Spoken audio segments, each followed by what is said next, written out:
Well, guys, I guess we got what we all wanted. Universe 2 is gone, and this was a surprisingly, unexpectedly sad episode. And yeah, Universe 2 and Universe 6 is gone. Especially Universe 6, goodbye. We loved you. Saunel and Pirna, I didn't think they would be so entertaining in the last bit of everything. I just thought they were just all talk, but they actually had the fight to back it up. They fought Gohan and Piccolo valiantly, while the last bit of Universe two's contestants fought Goku, Android 18, Android 17 valiantly, and it was a good show. It was a really good show, and it was unexpectedly really sad at the end of the episode. What I really want to point out is that this episode had a very strong sense of unity. It began with Universe 2's Ribrianne speaking with her people from Universe 2, and it appears that they were all watching the tournament, so it didn't really cause mass hysteria in them to knowing that they'd be erased if Ribrianne and the others lose. So they've been supporting these guys from their own universe. That's beautiful. And even throughout the fight, the last three from Universe 2 had with Goku, they were putting their all into it with the power of love and whatever crap wherever they got their power from. It's bullshit, but whatever. They were fighting with the power of the people from their universe. These people were backing them. It was the same with Saunel and Pirna, the Namekians, Caulifla, Kaba, all the rest of Universe 6, they were all depending on Pirina and Saunel, and they responded to the feelings of the people who were cheering them on, and they put up a really good fight. What I find interesting is that the transformations Ribrianne, Rosie, and that other girl had weren't necessarily unique to them. The three from Universe 2 who were left behind channeled the power of love and transformed. The same transformation as Ribrianne, Rosie, and that other girl. And I don't have anything to say about that, except that it was still a bit epic, and I don't know why. I even loved their black hole attack. Goku mentioned that the black hole that they created with the power of the weight of love or whatever.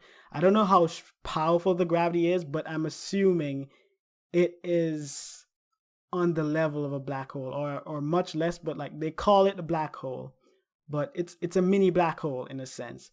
And the weight of that gravity, Goku 17 and 18, they withstood that gravity, and that's pretty amazing. But Goku eventually tanked it, of course. At the same time, Gohan and Piccolo were delivering an equally great fight against Saunel and Pirna. Saunel and Pirna with the strength of all the Namekians on their side, and Gohan's monstrous strength versus both of them, because there was a point in time where Gohan actually fought both Saunel and Pirna by himself, so Piccolo could charge up the Makanko Sapo, or special beam cannon, and this shows exactly that Gohan is not weak. At this point, Gohan is not weak. If he had been training since Frieza came back in the Resurrection of F, if he had been training since then, this boy would be a beast. So he holds off Saunel and Pirna, and Piccolo charges up the Special Beam Cannon. But Piccolo had to fire it early at one point because Gohan looked like he was in danger. But then, Gohan apologized for that. But before he apologized, Piccolo got hit with one of Saunel's beams. And it looked like that would be it for Piccolo at that point. But I love this. Kami and Nail made a reappearance. It was like Kami was telling Piccolo, hey, you're not done yet. Get up. Gohan is still fighting. And he got up. Piccolo kind of almost gave up. From that scene, that's what I got. And he even said afterwards that he was telling Gohan to, don't let your guard down. You need to have more resolve and stuff like that. He was, lecturing him before the tournament.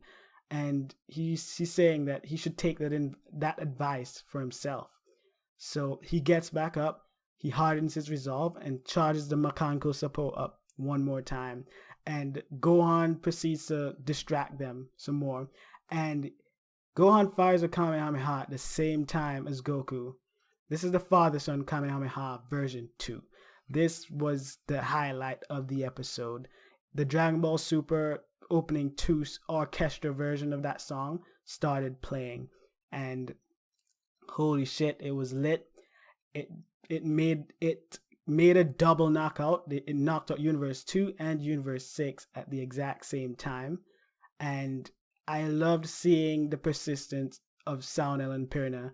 Piranha at one point crawled his way through the Kamehameha to grab Gohan, but only to be shot by the Special Beam Cannon directly. And the perspective of that shot that the animators drew, the perspective of that shot, was amazing. It was from this, I can't describe it, but go to the episode and you'll see.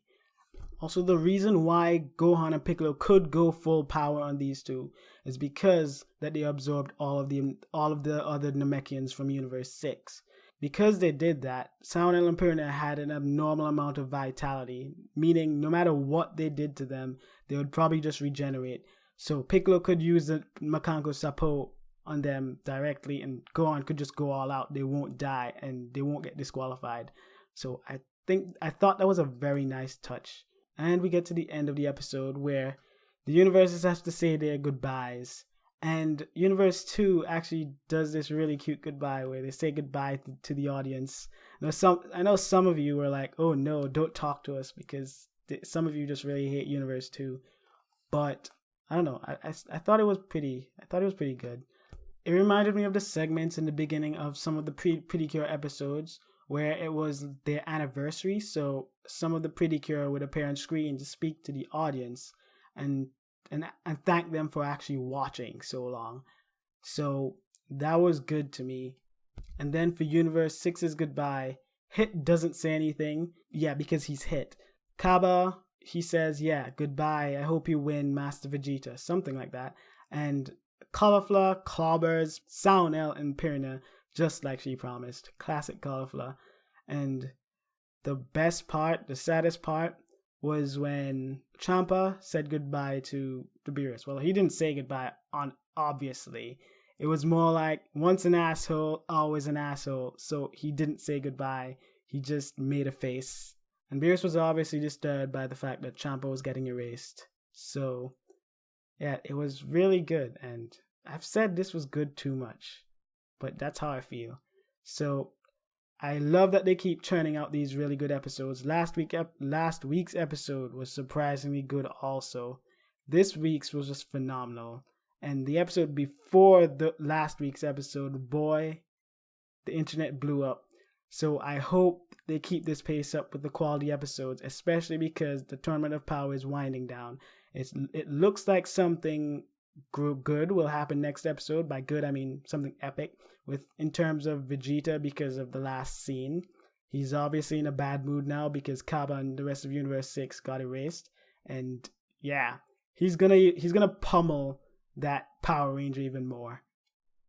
Alright then, that's the end of my review. If you liked the video, leave a like, subscribe, comment your thoughts on the episode, and I'll see you next week.